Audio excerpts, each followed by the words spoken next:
Cina, pembantai raksasa ekonomi dunia.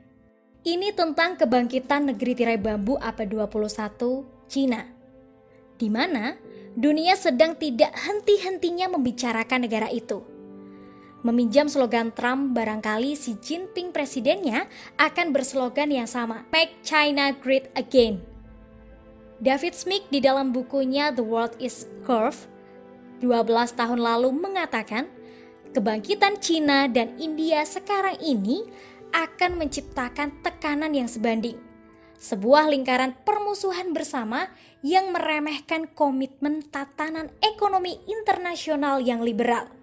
Maksudnya, Cina akan menggulung sistem ekonomi dunia dan sekaligus menggulung abad Amerika sebagai raksasa ekonomi internasional. Cina atau kita sering menyebutnya asing itu, yang sekarang banyak disebut-sebut media telah bangkit cukup lama agar bisa tidak lagi di bawah tekanan dan aturan yang dibuat player ekonomi dunia seperti IMF, Fed, dan World Bank melalui sistem obligasi versi mereka. Sudah cukup lama pula, Cina dan beberapa negara sahabatnya menelikung peran World Bank CS. Mereka sudah enggan menghadiri pertemuan-pertemuan yang diagendakan oleh player-player itu. Selain itu, negeri tirai bambu itu juga memainkan geopolitik yang ngeri dengan Amerika, sang adidaya pengunci sistem pasar modal dan perdagangan terbuka. Mereka diam-diam bertahan secara prihatin di bawah intervensi global itu karena beberapa faktor kekurangan yang dimiliki, seperti masalah demografis karena masyarakatnya yang dipenuhi manula.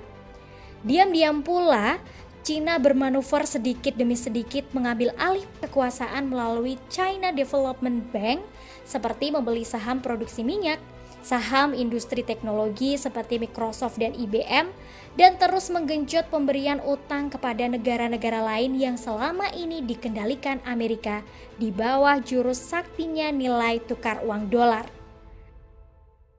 Cina telah bangkit dari keterpurukan dan mulai melakukan perjalanan secara perlahan dari tahun 1978.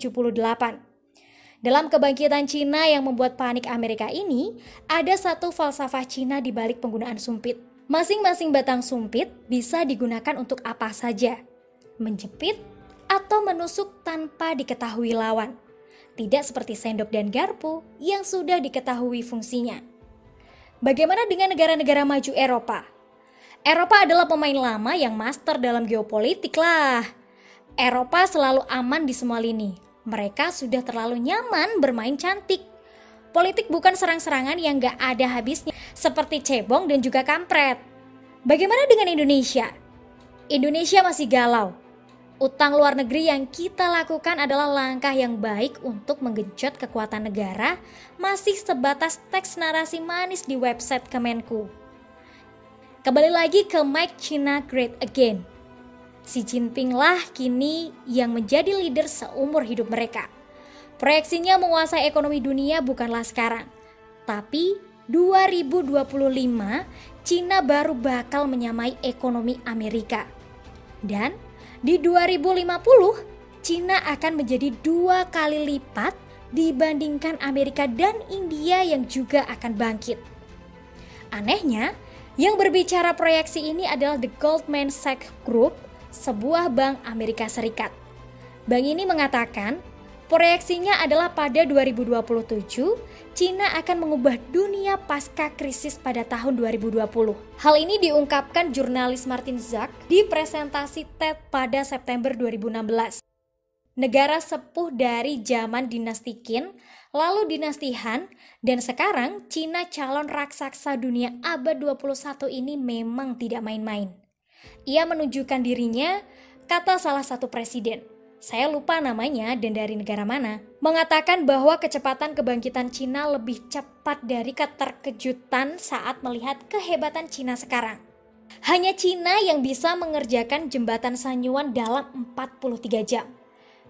Hanya Cina yang membuat rumah sakit mewah dalam 2 hari. Hanya Cina yang bertahun-tahun menolak Google karena tahu alatnya CIA, menolak Facebook, WhatsApp, Instagram, Twitter karena agenda controlling pengusaha swasta, dan kita sampai hari ini masih asyik gigit jari atau masih asyik main TikTok karya Cina itu sebagai suatu revolusi.